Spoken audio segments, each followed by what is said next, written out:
La revue de presse d'Europe 1, Olivier Delagarde. On commence par un hommage ce matin. Il était plus connu qu'un homme politique, plus aimé qu'une star de cinéma, parce que les Français lui vouaient une énorme reconnaissance, écrit Étienne de Montétier à la une du Figaro ce matin. Durant des années, il les avait initiés à la lecture. Le vendredi, pas question de sortir, c'était le jour de ceci.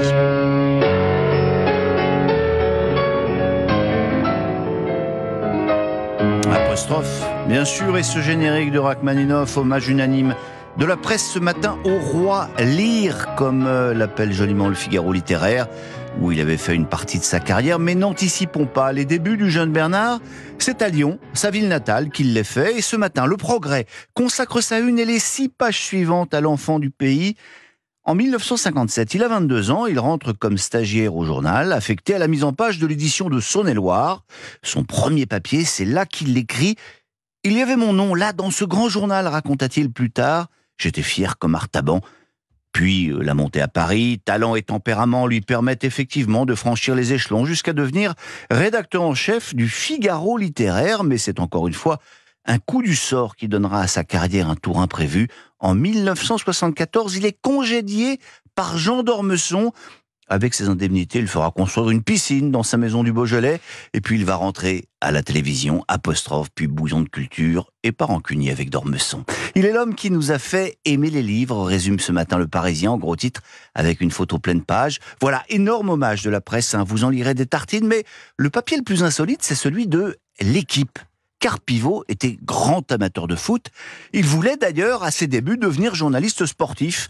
Une fois sa carrière faite à la télévision, il était même devenu en quelque sorte le bibliothécaire de l'équipe de France, écrit François-Guillaume Lemouton.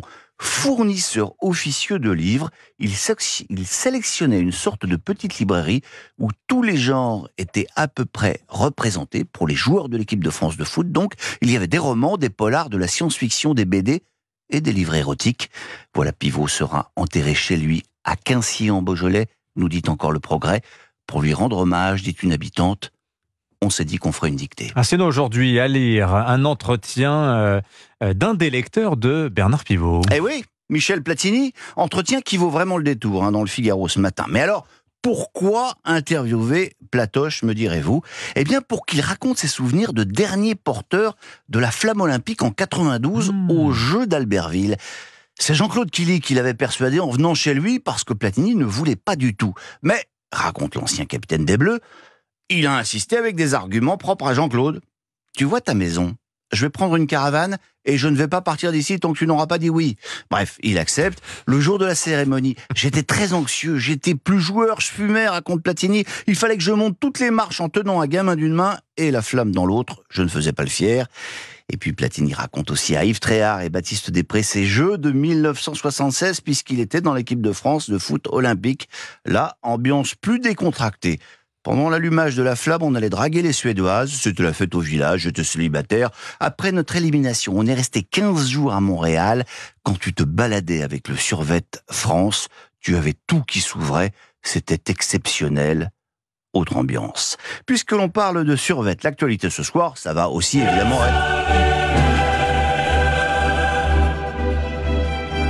ça claque, hein, oui. Musique et hymne de la Ligue des Champions, inspiré d'un morceau de Handel, parce que c'est le grand soir, donc pour le PSG, vous lirez tout ça dans L'Équipe.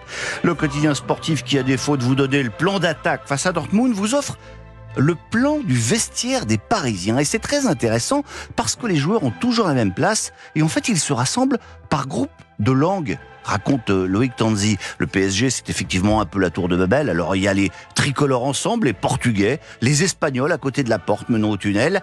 La langue de Cervantes a été longtemps la langue officielle, mais quand il s'agit de s'adresser au groupe, les joueurs et le staff s'expriment dès que possible en français. Voilà, PSG Dortmund.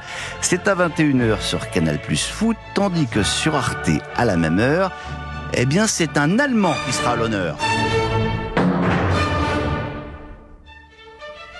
Je ne vous demande pas si vous avez reconnu la 9e de Beethoven, créée il y a précisément 200 ans jour pour jour. Œuvre Représentée pour la première fois, plus et exactement. donc créée. Oui. Œuvre colossale devenue, grâce à l'hymne à la joie, l'un des symboles de l'unité européenne. C'était le 7 mai 1824 à Vienne, raconte Emmanuel Giuliani dans La Croix. Ludwig van crée sa 9e.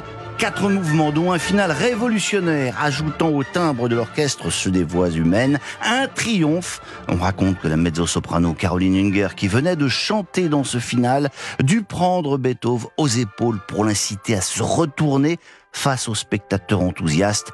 Cela pourrait être une fable du temps présent. Muré dans sa surdité, écrit-elle, le compositeur n'entendait pas l'ovation du public.